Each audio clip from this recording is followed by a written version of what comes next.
Bom, boa noite. Vamos então começar mais um estudo nosso do Evangelho de Mateus. Esse estudo que a gente realiza de forma minuciosa, né? Daí o nome que se dá para a modalidade de estudo, né? Que é reconhecida pela União Espírita Mineira, que é bastante divulgada pela Federação Espírita Brasileira, que é o estudo minucioso do Evangelho de Jesus. E que ficou conhecida, né? Em Belo Horizonte, onde os pioneiros dessa modalidade de estudo iniciaram sua atividade, seu Honório Abreu, né, seu Sobral, seu Leonzálio, seu Manuel. Então, aquela turma toda iniciou o chamado miudinho, né? Esse apelido carinhoso que se deu para essa forma de se estudar o Evangelho à luz da doutrina espírita. E que forma é essa? A gente está estudando o livro de forma sistematizada, de forma sequenciada, desde o primeiro capítulo, primeiro versículo do livro de Mateus, né, do Evangelho de Mateus. Basicamente, um versículo por reunião. Nós já estamos com 10 anos de atividade, estudando o mesmo livro, agora estamos no capítulo 14. E nesse capítulo 14, que nós iniciamos algumas semanas atrás, nós estamos justamente na passagem que descreve o drama moral, a queda moral do espírito do personagem bíblico, né, chamado Herodes Antipas, no embate dele com a personalidade de João Batista, né? Então, Herodes Antipas, ou Herodes da Galileia, o tetrarca da Galileia, é aquele personagem que mandou decapitar João Batista, primo de Jesus. E nós estamos justamente nessa passagem de estudo. Na semana passada, nós vimos aquele versículo em que Herodes pede a Salomé, filha de Herodias, filha da esposa dele, Herodias, que dançasse para alegrar os convidados da sua festa de aniversário, né? E que ele daria qualquer coisa que ela pedisse para ela dançar, né?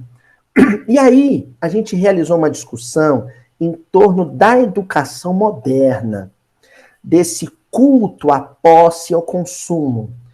Porque a gente foi em cima do trecho do versículo em que Herodes afirma para a enteada Salomé: eu te darei aquilo que você pedir.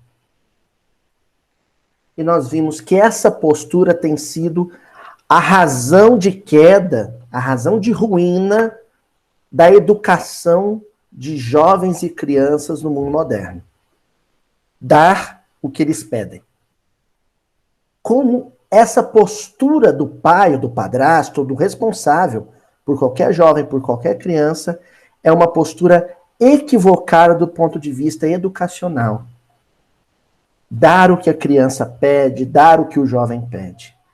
Isso cria uma postura leviana, cria uma mentalidade leviana no jovem, na criança, perante a vida. Né? E isso aguça aquele que é o grande tóxico do espírito na modernidade, que é o materialismo. Né? O grande adversário do espiritismo não é a religião tal ou tal. O grande adversário do espiritismo, ou melhor, aquela postura de vida para a qual o espiritismo representa grande perigo e ameaça, é o materialismo. Porque o espiritismo propõe o culto ao espírito, o culto dos valores e das formas espirituais, muitas vezes em detrimento e em prejuízo dos nossos apegos e os nossos caprichos de ordem material.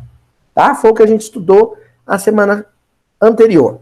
A gente vai continuar, como diria a moçada, nessa vibe, né? Nessa linha de entendimento, porque hoje é o versículo 8 do capítulo 14. Mateus, capítulo 14, versículo 8. Justamente aquele versículo em que a Salomé, né, vai fazer o pedido, vai dizer o preço dela para dançar, né? O que ela quer, né? Então, o versículo 8 do capítulo 14 do Evangelho de Mateus diz assim: ela, instigada por sua mãe, diz: dá-me aqui sobre um prato a cabeça de João Batista. Vamos repetir. Ela, instigada por sua mãe, diz: dá-me aqui sobre um prato a cabeça de João Batista. Então, o ela, no caso, né, é a Salomé, filha de Herodias, com o irmão de Herodes, Filipe, né, então é o primeiro casamento de Herodias. Ela abandona Filipe para ficar com o cunhado, né, com o irmão de Filipe, que é o Herodes. Portanto, o Herodes é padrasto da menina, padrasto da Salomé. E aí, quando ele diz para ela, olha, eu te dou qualquer coisa para você alegrar meus convidados, ela dá o preço dela. Só que ela já foi para a festa com um preço na cabeça, né? Porque ela havia sido instigada pela mãe a pedir isso. Quem não gostava do João Batista, mesmo, de verdade, era a Herodias. Ela tinha uma dificuldade com o João Batista terrível, né? O Herodes também, mas ela mais. O Herodes tinha uma certa admiração pelo João Batista. Achava ele um cara genial. Era aquela coisa, ele é tão espetacular, pena que ele fala mal de mim. Não é assim? Tem gente que a gente acha a pessoa extraordinária. Pena que ela põe defeito em mim. Pena que ela faz crítica em relação à minha pessoa, né? O Herodes, ele tinha essa relação com o João Batista. A Herodias, não, ela não admirava ele em nada, ela detestava ele profundamente. Então ela já instruiu a filha, falou, olha, você vai dançar bem, você vai alegrar todo mundo, vai encantar todo mundo com sua arte, e aí o seu pai vai pedir para você, o seu padrasto vai pedir para você dançar a noite inteira. Aí você vai pôr um preço. Você vai dizer que dança, desde que ele execute João Batista. E para provar que ele executou de verdade, você vai pedir a cabeça dele numa bandeja. Né? A noite macabra, né? Um pedido horroroso, né? Uma cena de filme de terror, essa. Pois bem, o que nós vamos estudar então nesse versículo? É claro que nós não vamos estudar o drama da família em si, né? Nós vamos estudar o caso específico do João Batista, com a Salomé, com a Herodias, com Herodes, né? Não é o nosso foco. O nosso foco é permanecer na linha de análise que a gente iniciou a semana que vem. E esse versículo dá pano para manga, viu, gente? Esse versículo, ele oferece um material muito rico para a gente continuar com aquela mesma linha de pensamento sobre a questão da educação de jovens e crianças. Porque a Salomé era uma mocinha, dos seus 16, 17 anos no máximo, né? Ela ainda era solteira, então, uma moça para dançar, né? E ainda ser solteira, dançar entre homens e ainda ser solteira, então ela tinha ali entre seus... Ela já era uma mulher, vamos dizer assim, ela já tinha mais de 13 anos, 12 anos, mas ainda não tinha se casado. Então ela está nessa faixa. Ela é uma adolescente, para a gente entender. E aí que o grande drama aqui é quem a instiga a isso. A mãe. Então nós vamos separar nesse versículo uma palavra e uma expressão. Né? Primeiro, instigada, e segundo, sua mãe. Porque o foco aqui é esse. Salomé foi instigada pela sua mãe. Ela não dançou por livre e espontânea vontade. Mas também não dançou absolutamente obrigada, né? Ela foi sugestionada, ela foi influenciada, ela foi assediada pela mãe, ela foi instigada pela mãe. Né? Vai lá, faz isso. Isso quer dizer que a Salomé sofria uma influência moral, ética e moral muito grande da sua mãe. O padrão de feminilidade, o referencial de mulher que a Salomé tinha era a mãe. Tá entendendo? Então, a perspectiva de moralidade da Herodias vai ser transferida como uma herança. Vai ser legada para Salomé. durante o convívio das duas. Ao longo do período de convivência entre as duas. Bom, tá claro o que nós vamos estudar? A influência dos pais na formação moral dos filhos. É isso que nós vamos estudar. Mais especificamente, então nós vamos, dentro desse bloco de estudo, eu quero dar uma atenção muito especial para a influência da mãe junto à formação educacional da menina. Isso é muito especial, um capítulo muito especial dentro da narrativa bíblica e dentro dos textos da doutrina espírita. Especificamente a influência que a mãe tem sobre a filha.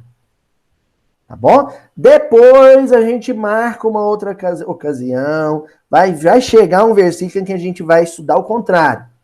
A influência do homem sobre a formação do menino, do rapazinho. Tá certo? Mas hoje eu quero dar um enfoque para isso. Porque a mulher se torna mãe, ela se torna esposa, às vezes não se torna mãe, mas se torna esposa, às vezes não se torna mãe nem esposa, mas se torna tia, mas se torna professora, mas se torna médica. E em qualquer uma dessas situações, muito da sua feminilidade é marcada pela personalidade materna ou da mulher que a criou. Entenderam? Tá claro isso, gente? Bom, olha que curioso, né? Como os espíritos vão conduzindo as coisas de uma maneira, às vezes, alheia ao nosso querer, mas sempre muito oportuno para o trabalho, né? Eu não gosto muito de misturar a minha profissão com a atividade de estudo doutrinário espírita. Eu não gosto, né? Muito embora o pessoal fique, às vezes, nessa expectativa, manda mensagem em box. Ah, Luiz, eu gosto quando você dá aula de história no miudinho. Não é minha pretensão. Se eu faço isso de vez em quando, é porque é muito necessário. Não gosto de misturar. Por quê? Por uma razão muito simples. E eu acho que os meus colegas vão ficar meio bravos de eu dizer isso, mas também não estou muito preocupado com a opinião deles. Que eu acho que a ciência do mundo tem muito pouco a contribuir para o estudo da doutrina espírita.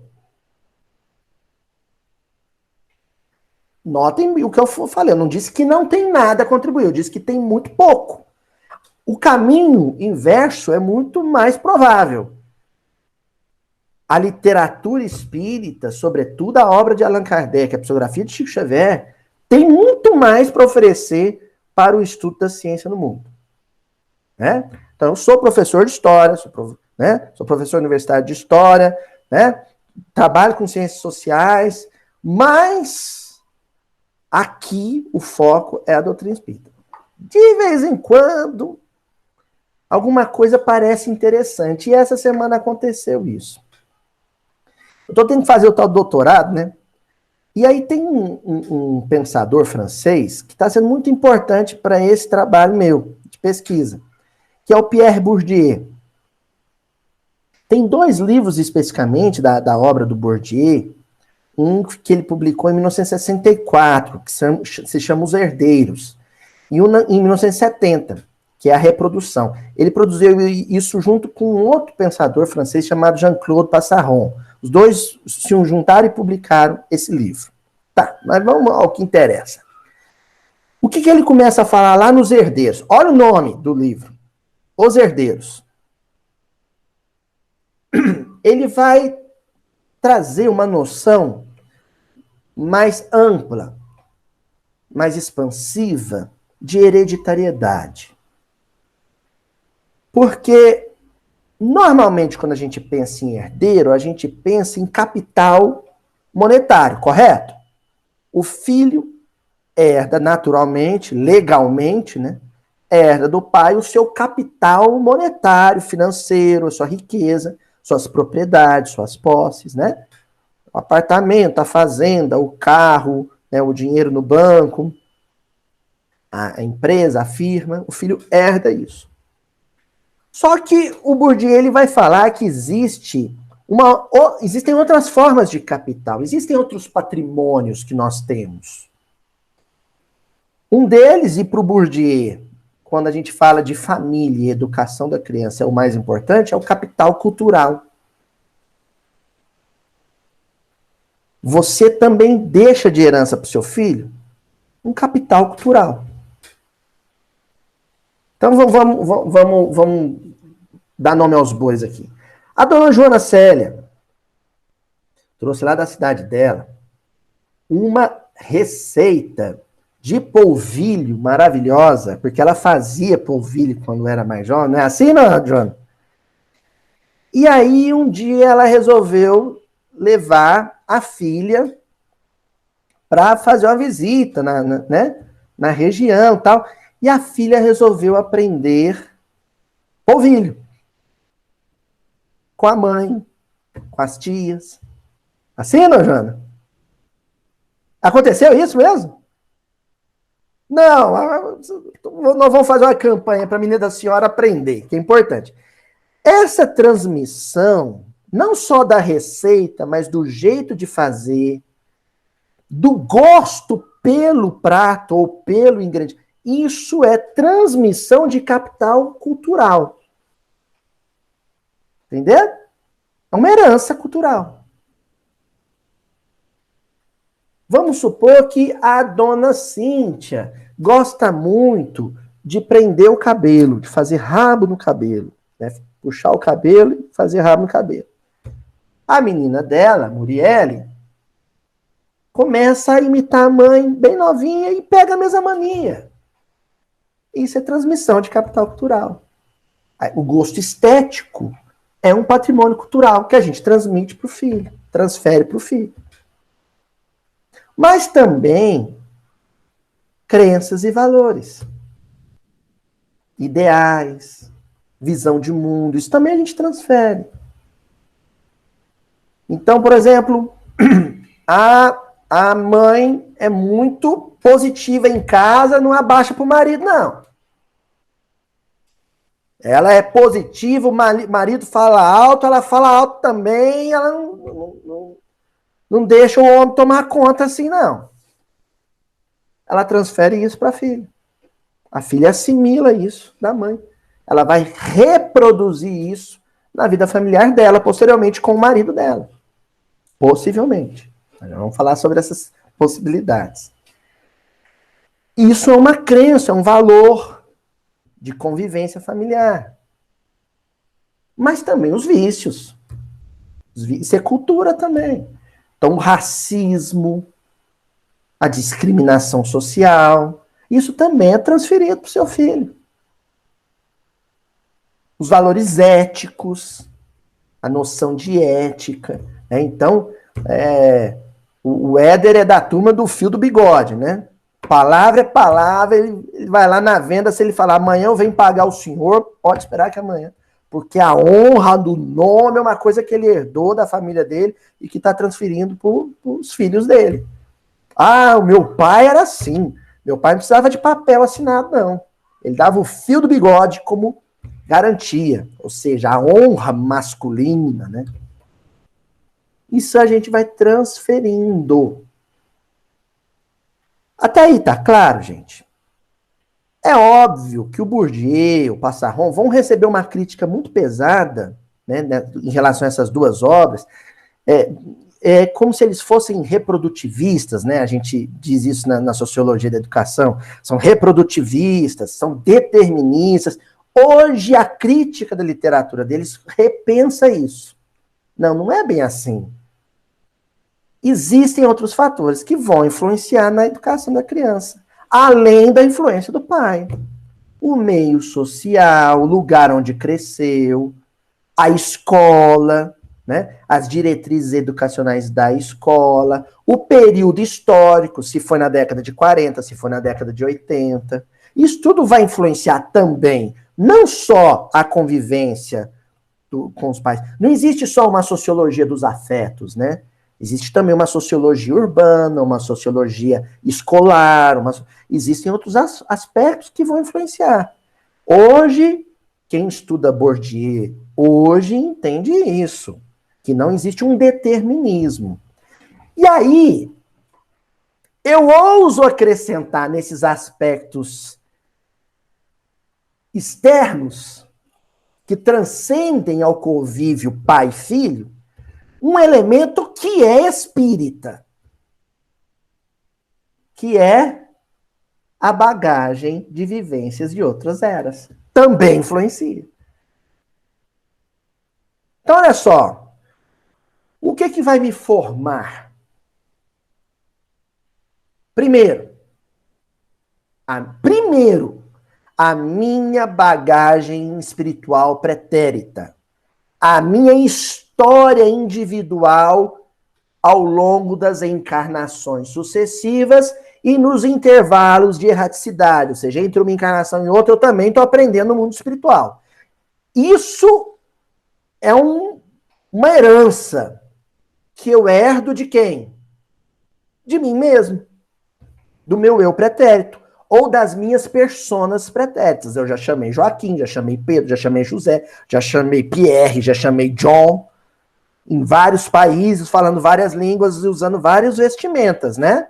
Isso tudo, quando eu reencarno hoje no Brasil, eu herdo isso de mim mesmo, isso está lá. Tem um esquecimento do passado, mas ele é o esquecimento dos detalhes. A essência eu herdei. Aí você soma isso, a influência que o reencarnante mais antigo, os pais, os avós, os tios, vão ter sobre a sua formação no convívio.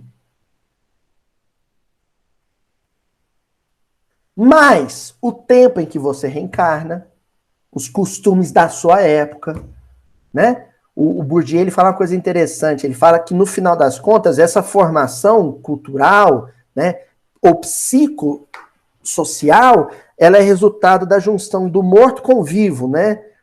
O morto, no caso, os valores das instituições, da escola, do Estado, da igreja. E o vivo é a sua experiência pessoal.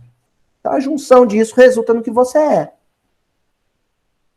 Alguém vai dizer, tá, Luiz, você tomou alguns minutos, eu não vou passar disso falando dessa leitura. Olha só, eu estudando isso essa semana, e essa semana, nessas 2 últimas semanas, a gente estudando isso no Mildinho também. A questão da formação da criança, do jovem. Não é? Aí, de repente, eu pego um versículo, o versículo que nós estamos estudando hoje, e vejo lá a tal da Salomé sofrendo uma influência direta de quem? Da mãe. Estão vendo como é que é as coisas? Eu estou dando esse cartaz pro Bourdieu e pro Passarron, né, no livro Os Herdeiros e o livro A Reprodução. Eu estou dando esse cartaz para eles, não é porque eles são muito extraordinários, não. Eles são bons. Mas extraordinário é Emmanuel. Então, eu só me interessei por Bourdieu porque ele falava um negócio que eu já tinha visto em Emmanuel. Não foi o contrário. Porque o Bourdieu deve ter estudado lá no plano espiritual alguma coisa com Emmanuel. Ou com os outros pensadores da linha do Emmanuel. Porque Emmanuel fala isso na obra dele, que nós vamos começar a entender aqui. Correto? Vamos começar então com o livro Pensamento e Vida, né? Clássico Pensamento e Vida. Lá no livro Pensamento e Vida, nós vamos começar com o capítulo 9, que se chama Sugestão. E o Emmanuel, ele pega e diz o seguinte no capítulo 9 do Pensamento e Vida. Nossas emoções, pensamentos e atos são elementos dinâmicos de indução. Então, ó, primeiro, emoções, pensamentos e atos. É impossível não sentir, não pensar e não agir. Porque isso é estar vivo. Estar vivo é sentir, pensar e agir. Tudo ao mesmo tempo. e o tempo todo. Até quando a gente dorme. E aí o Emmanuel pega e diz que esse processo é um processo dinâmico. O que é um processo dinâmico? Ele não fica restrito à minha pessoa. E isso é a influência paulina dele. Somos rodeados por nuvens de testemunhas. E a gente acha, tem gente que acha que os espíritos. Não, é muito mais que os espíritos. É os desencarnados e os encarnados. É o espírito que me viu passando na rua, desencarnado. É o vizinho encarnado que me viu passando na rua. É quem convive comigo em casa, é quem convive comigo no trabalho.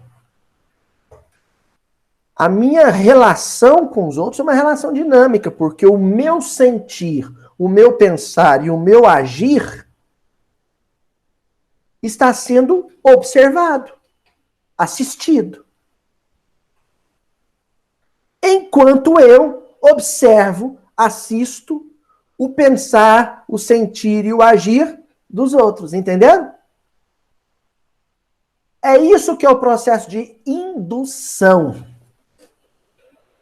Porque, às vezes, a sensibilidade do outro vai ser induzida pela minha. Não tinha as carpideiras, que as mulheres que iam no velório só para chorar, ganhavam uns trocos? É assim, Jodenor? Mulher ganhava uns trocos e ia lá no velório para chorar, para fazer os outros chorar também. Aí começava a chorar, mas chorava tão sentida. Aí com tanta emoção, todo mundo começava a chorar junto. Isso é indução. Tem gente que ri tão gostoso, que às vezes a piada é sem graça, mas a risada dele é tão gostosa que você começa a rir da risada do outro, não é? Isso é indução do sentimento. Através das múltiplas formas de linguagem. Né? A linguagem facial, a expressão das mãos, vibratória. O meu pensamento influencia o pensamento do outro, porque o meu pensamento vira discurso, vira fala, vira escrita, influencia o outro. Nesse exato momento, o meu pensamento vai estar chegando em quem assiste, humildinho. E as minhas ações, sobretudo. O que eu faço pode induzir o que o outro vai fazer. Se a base do pensamento do Emmanuel, isso está lá no Bourdieu. Né? O convívio de pai com filho, de mãe com filho e filha, é basicamente isso. Ninguém se furta a educar. Você educa o tempo inteiro. Alguma coisa você vai estar extraindo do psiquismo, daquele psiquismo velho, milenar da criança ou do jovem.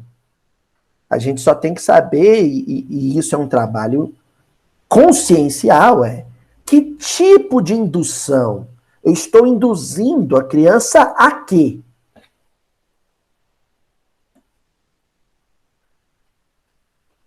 Entendeu? Ó, o Chico, aquele menino doido, que vocês já conhecem, meu filho, o Chico, a gente ia no pediatra sempre com a preocupação do peso, né? Será que ele engordou? Será que ele engordou? Minha mãe até brinca, ela fala assim, a sua avó falava, menino é assim, se tá muito magro, você preocupa, se tá muito gordo, você preocupa também, né? Então a gente ia pro pediatra torcendo pra ele ganhar uns quilinhos. Agora eu tô notando, o Chico tá com as dobrinhas na barriga, sabe? Tá roliço. E eu já preocupei, eu e a Juliana, a gente tá preocupado, a gente marcou com o pediatra já, pelo seguinte, porque eu sou gordinho, a Juju é gordinha, e a gente gosta muito de comer. E o Chico é fã de marrão, que é macarrão. Ele adora macarrão. Então eu já tô preocupado porque é uma casa onde a gente gosta de comer, de fazer comida gostosa, né? O momento de comer é uma festa. E a gente pode estar induzindo o apetite dele.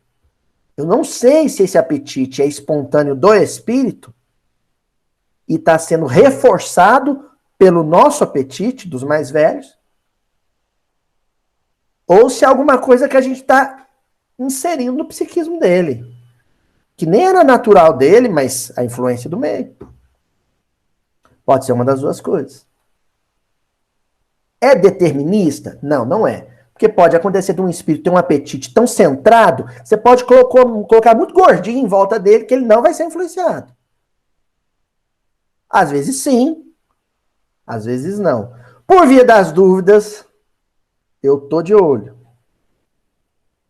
É bem possível que se eu continuar percebendo no meu filho uma tendência a ser glutão, né, uma inclinação para o descontrole com apetite, é bem possível que eu vou ter que tomar uma medida drástica que vai ser maravilhosa na minha vida e da Juliana.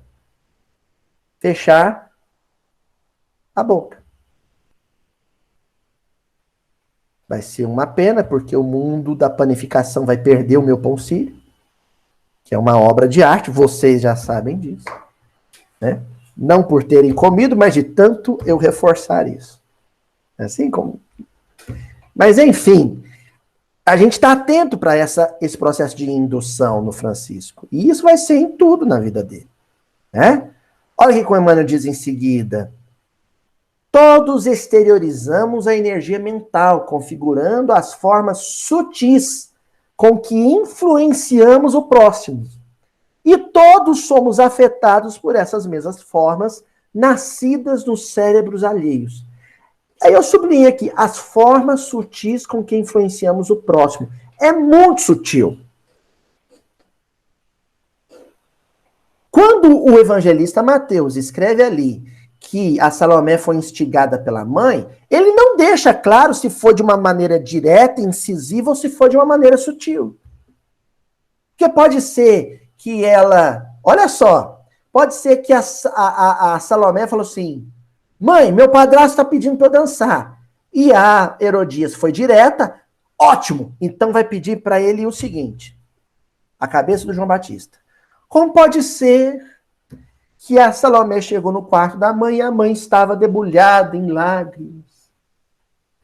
Aí a filha perguntou, por que você está chorando, mãe?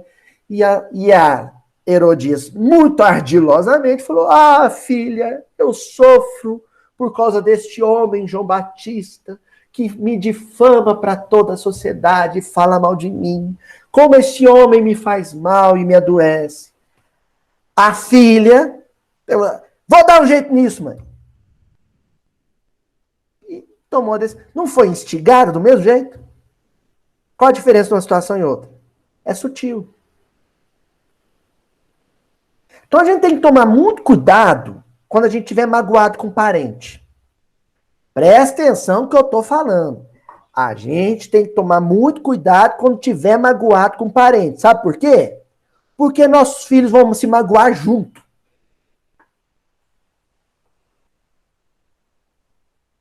Eita! Meu filho está sem falar com o tio dele. Tomou raiva do tio. Por quê? Porque eu vi minha mãe chorando por causa do meu tio. Irmão do meu pai, cunhado dela. Tomei raiva. Tem que tomar muito cuidado. Os nossos sentimentos em família vão influenciar o sentimento dos nossos filhos por esses mesmos familiares. Ou não, mas é possível que sim. Então, não vamos trabalhar com determinismo, mas vamos trabalhar com possibilidade. É muito possível que a Salomé tenha sido instigada ou influenciada pelos sentimentos da mãe de uma maneira sutil. Continua Emmanuel. Cada atitude de nossa existência polariza forças naqueles que se nos afinam com o modo de ser, impelindo-os à imitação consciente ou inconsciente. Então, olha que interessante, né? Que aí a gente vai trabalhar a questão do determinismo que eu falei.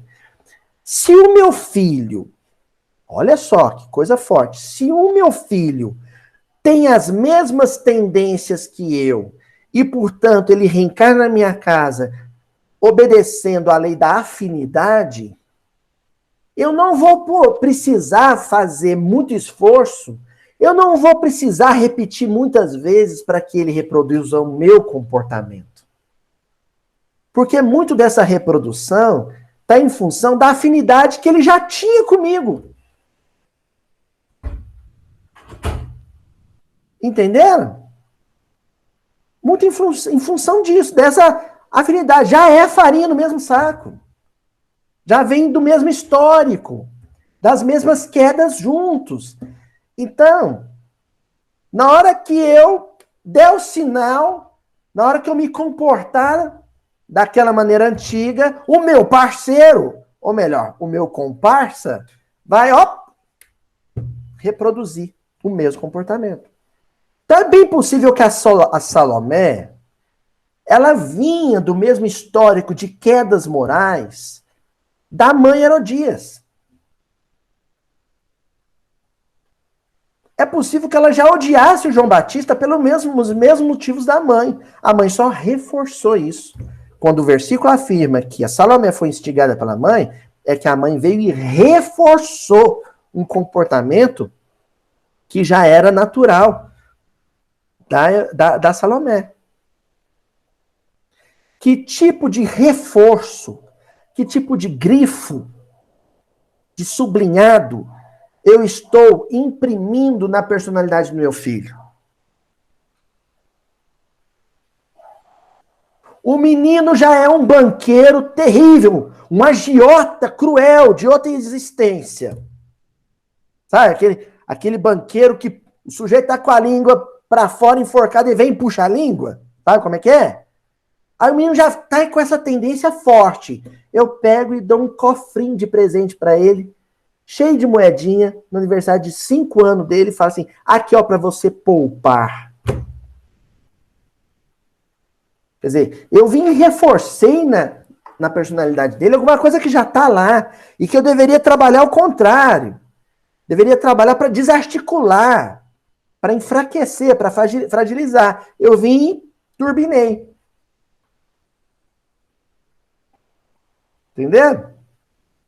Cachorro já é bravo, já tem uma índole ruim, já é de uma raça feroz. Eu ainda pego e fico dando surra nele quando ele é filhote. Vai virar um monstrinho, né? Porque aquele comportamento foi reforçado. Certo?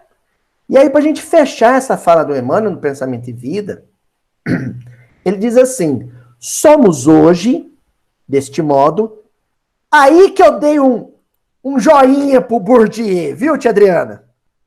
Aí eu virei pro meu amigo Bourdieu, meu amigo Passarron, e dei um joinha para eles. Aê, menino! Olha o que o Emmanuel diz.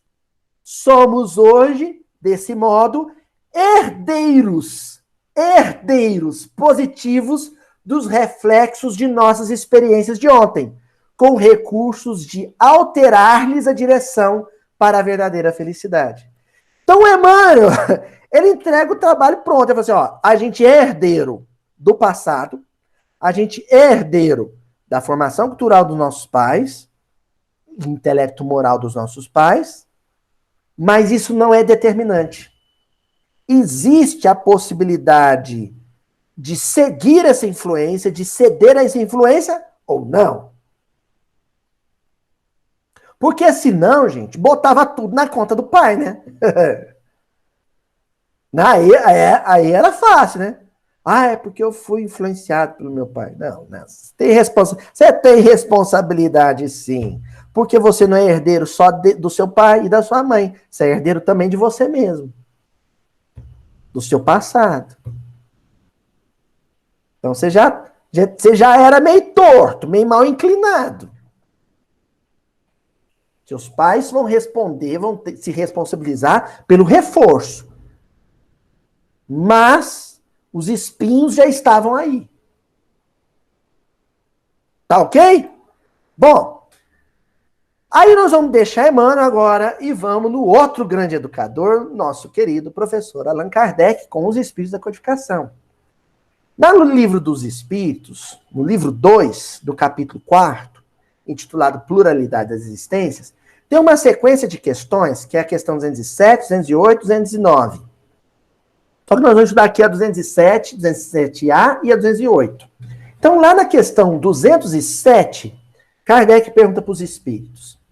Frequentemente, os pais transmitem aos filhos a parecença física, transmitirão também alguma parecença moral?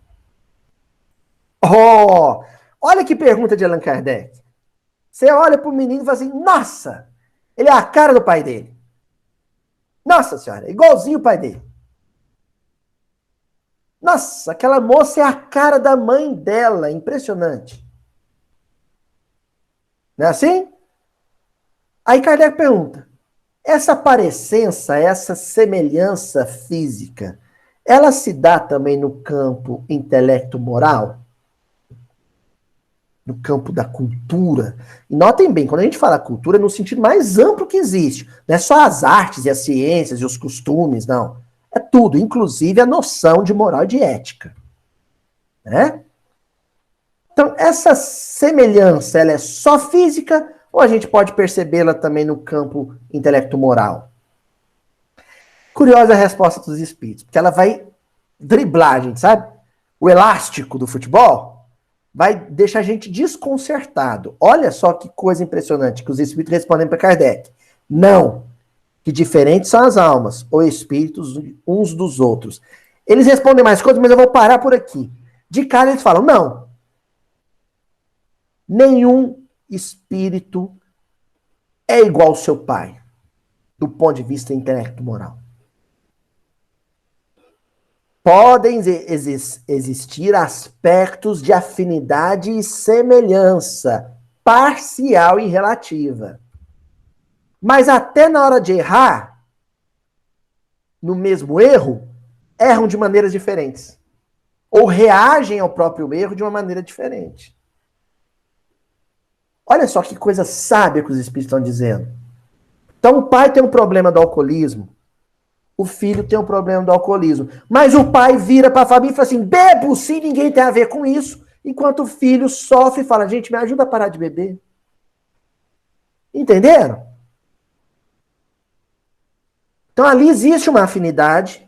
Possivelmente o alcoolismo do pai reforçou o alcoolismo do filho, mas reagem de maneiras distintas, pessoais, próprias, específicas. Os espíritos continuam respondendo para Kardec. O corpo deriva do corpo, mas o espírito não procede do espírito. Entre os descendentes das raças, apenas há consanguinidade. Você pode falar de determinismo genético, mas não pode falar de determinismo moral. Entendendo? Se a mãe e toda a família da mãe é de baixa estatura, e o pai e toda a família do pai é de baixa estatura, não tem jeito. Não tem jeito. Existe uma lei ali que determina uma herança genética. Mas quando a gente fala de comportamento do espírito, existe folga para variações. Entendeu? Existe espaço para o inusitado, para a surpresa, para o inesperado. E é isso que faz quem estuda o espírito imortal apostar tanto na educação. Porque existe essa possibilidade.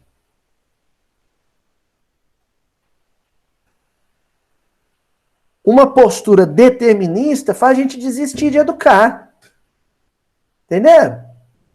Aí eu adoto um menino de 5, 6 anos, que até o quinto ano de vida, cresceu no meio de muita violência, vendo os pais se agredir, os irmãos agredir ele, os vizinhos trocarem tiro. Aí esse menino chega na minha mão. Se eu for um determinista, o que eu vou dizer? Não tem o que fazer. Agora, se eu entender a educação sob esse prisma espiritual, assim, não sei que espírito está aí. Pode ser que é um espírito de um pacifista. O Gandhi reencarnou ali naquela casa. E se ele viver 80 anos, o que são 6 anos de influência perto dos 74 que virão? Tem muita coisa, né? Muita água vai correr debaixo dessa ponte. Entendeu? Tanto é que Kardec insiste na pergunta, porque ele queria até chegar em outro ponto, né? Aí vem a 207A, em que Kardec pergunta: de onde se originam as parecenças morais que costumam haver entre pais e filhos? Então Kardec aqui ele pergunta afirmando. Ele vira para os espíritos e fala assim: não, mas espera aí. Tá, eu entendi o que vocês disseram, mas que parece. Não vem me enrolar, não.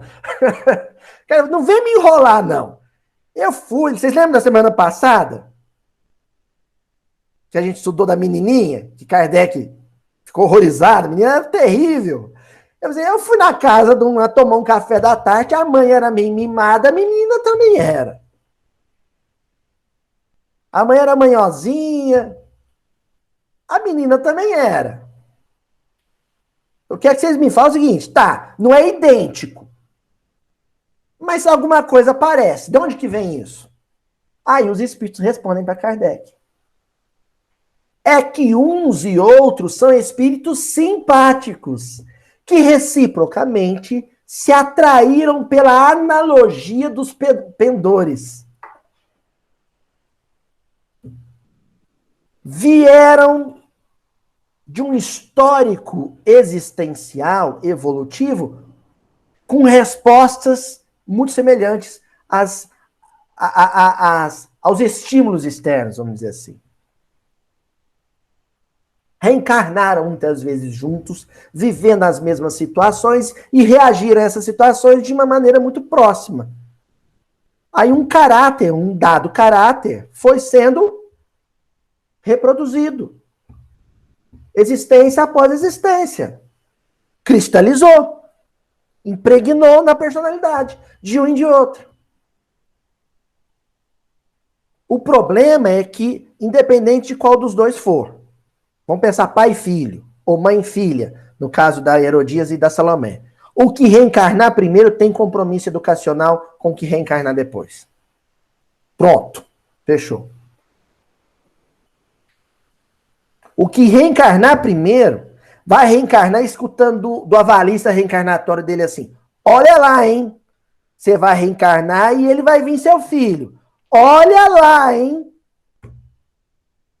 E às vezes o próprio reencarnante, a própria criança que vai nascer ali naquela família, antes de vir, ou durante um sonho, encontra com o pai e fala assim: ó, nós dois aprontamos junto, erramos junto, temos os mesmos vícios, mas agora você é meu pai e você é seu filho. Você, por favor, hein? Você me põe na linha. Me vigia. Me orienta. Me dá rumo na vida. Certo? E é impressionante assim, né? O pai, às vezes, veio com relapso, né? Uma vida de orgia, uma vida de excessos. O menino nasce, ninguém sabe explicar. Na hora que virou pai, consertou. Na hora que virou mãe, consertou. Aí fica todo mundo impressionado. Nossa, a maturidade, a maternidade ou a paternidade trouxe tanta maturidade pro fulano. Ele é outro depois que virou pai. É outro depois que virou mãe. Mas não é que aquele Gabiruzinho, aquela menininha, depois, lá na adolescência, vai começar a reproduzir o comportamento que o pai tinha lá na juventude e ninguém vai entender como. Tá? É igualzinho o pai. Tá fazendo as mesmas coisas, mas ele não conviveu com o pai daquele jeito. Como? Ele nunca viu o pai beber, o pai bebeu, ele não era nem nascido, como é que ele agora tem a tendência para o álcool? É que o pai foi chamar a atenção no mundo espiritual, falou, nossa, ele vai vir com o mesmo vício, eu tenho que parar de beber para poder pôr ele no eixo. E aí vai ser uma luta.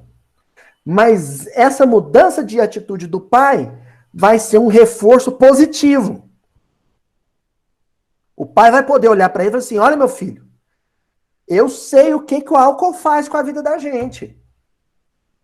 Quando eu era jovem, antes de você nascer, eu tive no fundo do poço. Mas eu consegui superar isso. Você também pode. Pronto. Que é bem diferente do pai que vira pro filho e fala: Fulano, vai lá na geladeira e traz uma cerveja pro pai. Faz um trem desse, não. Não faz um negócio desse. Se possível, nem. Se você gosta de beber, bebe na rua. Mas não bebe na frente do seu filho, não. Não pede pro seu filho pegar a mais gelada que tá na geladeira, não. Faz um negócio desse, não. Pode ser a faísca do incêndio, que depois você não vai dar conta de controlar. Às vezes você consegue beber só no final de semana, mas seu filho não vai ser bem assim. Não é? Pois bem, continuemos com o livro dos Espíritos, questão 208. Kardec pergunta assim: nenhuma influência exercem os espíritos, os pais, sobre o filho depois do nascimento desse? Mas esse professor Rivail era danado. Eu gosto dele porque ele punha os espíritos na parede. Ele fala: tá bom, já entendi que também tem afinidade, eram companheiros de outra existência, mas será que não acontece uma influência nessa? Eu não vou dizer que Kardec queria chancelar o pensamento, a sociologia educacional do Bourdieu, porque o Bourdieu nasceu na década de 30, do século XX, depois. Mas é quase isso. Tanto que aí os espíritos falam: tá, então vamos responder o que você está querendo saber. E eles dizem assim: ao contrário, bem grande influência exercem. Tem mais coisa aqui que eu vou ler, mas vamos parar por aqui. Os espíritos falam: não, você entendeu errado, Kardec. Exerce influência, sim. E não é pequena, não, é grande, é enorme. São espíritos individuais, são espíritos diferentes. Cada um tem sua livre escolha. O fato de um ser filho do outro não determina nada. Muitas vezes vão reencarnar com os mesmos vícios, pai e filho, porque no passado erraram juntos. Mas existe um processo de influência, e é grande. E aí os espíritos complementam dizendo: conforme já dissemos, os espíritos têm que contribuir para o progresso uns dos outros. Pois bem, os espíritos dos pais têm por missão desenvolver os de seus filhos pela educação. Constitui-lhes isso uma tarefa. Tornar-se-ão culpados se vierem a falir no seu desempenho. Eita!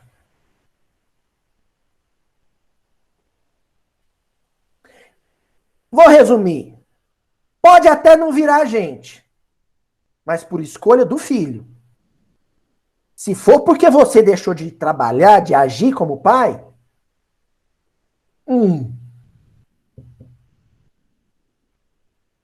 a varinha de goiabeira vai cantar lá no mundo espiritual. Sabe qual vai ser a primeira palavra, Djalma, que você vai escutar do seu avalista reencarnatório, do seu mentor espiritual quando você desencarnar? Frouxo. Mosca morta. Pamonha. Onde é que você estava que não deu direção para esse menino?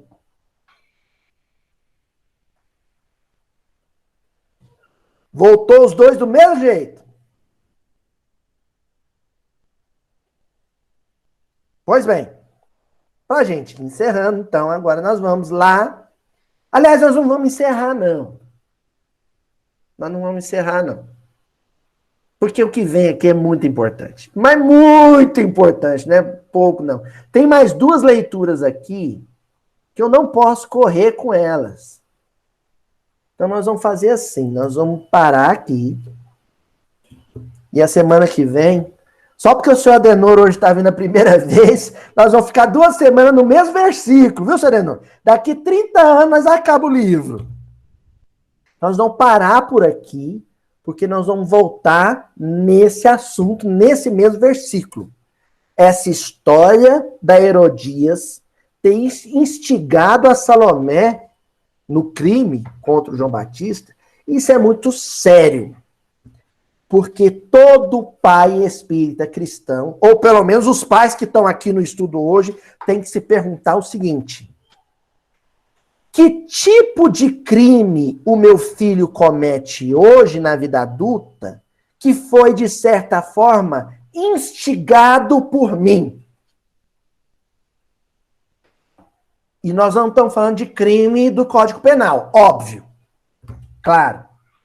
Ou talvez, mas vamos trabalhar, vamos menos. Que tipo de crimes contra a lei de Deus meu filho comete hoje que foram instigados por mim na infância, na juventude dele? Estou falando para os pais mais velhos. Ah, meu filho, ele é difícil no trabalho. Eu ouvi falar que ele é terrível, nenhum colega gosta dele. Ele é intolerado. Ninguém consegue conviver com ele no trabalho, porque ele é muito cri-cri.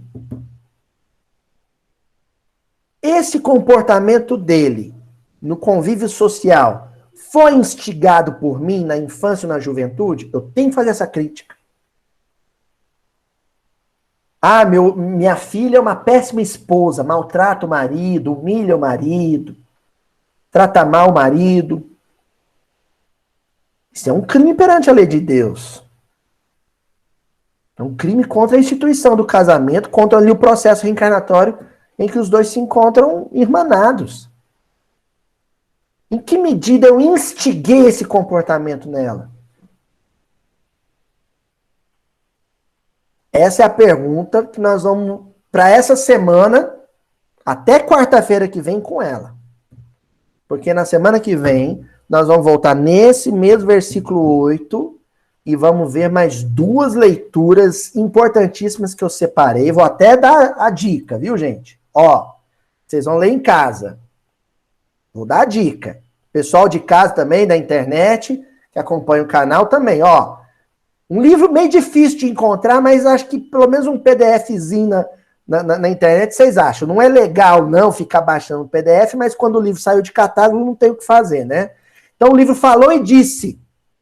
É um livro que Augusto César organizou na vida espiritual, mas essa mensagem especificamente do Emmanuel, no capítulo 8, intitulada Afinidade e Herança. Nós vamos deixar isso num comentário do vídeo, indicando para o próximo estudo. Olha o título, Afinidade e Herança. De novo, tal do Bourdieu aí, hein? Os herdeiros. E a outra dica de estudo que eu vou dar para vocês vai ser mais fácil para quem já leu o livro há 2000 anos. Livro há 2000 anos, releiam os trechos, as passagens, para quem já leu, da relação de duas criaturas detestáveis lá no livro. Dois personagens muito difíceis, que é a Fúvia e a Aurélia. Quem lembra? A Fúvia era casada com o tio do Públio, mas ela era apaixonada pelo Públio Lentulus. Então ela detestava a Lívia, queria prejudicar a Lívia. A Aurélia era a filha dela, que não gostava da Flávia, filha do Públio e da Lívia, porque a Flávia tinha um envolvimento amoroso com o Plínio, filho do Flamínio Severus. E a Aurélia, ela tinha pretensões com o Plínio Severus. Tem esses rolos assim, mas quem lê o romance vai saber decifrar isso melhor. Eu quero que vocês se atenham, quem já leu e possa reler, para quem não lê vai ser meio difícil ler em uma semana, mas às vezes anima, não sei. Mas essa relação da mãe, Fúvia, com a filha, Aurélia, é bem Herodias e Salomé. E a semana que vem nós vamos ver isso. Tá bom? Então, abração, até a semana que vem.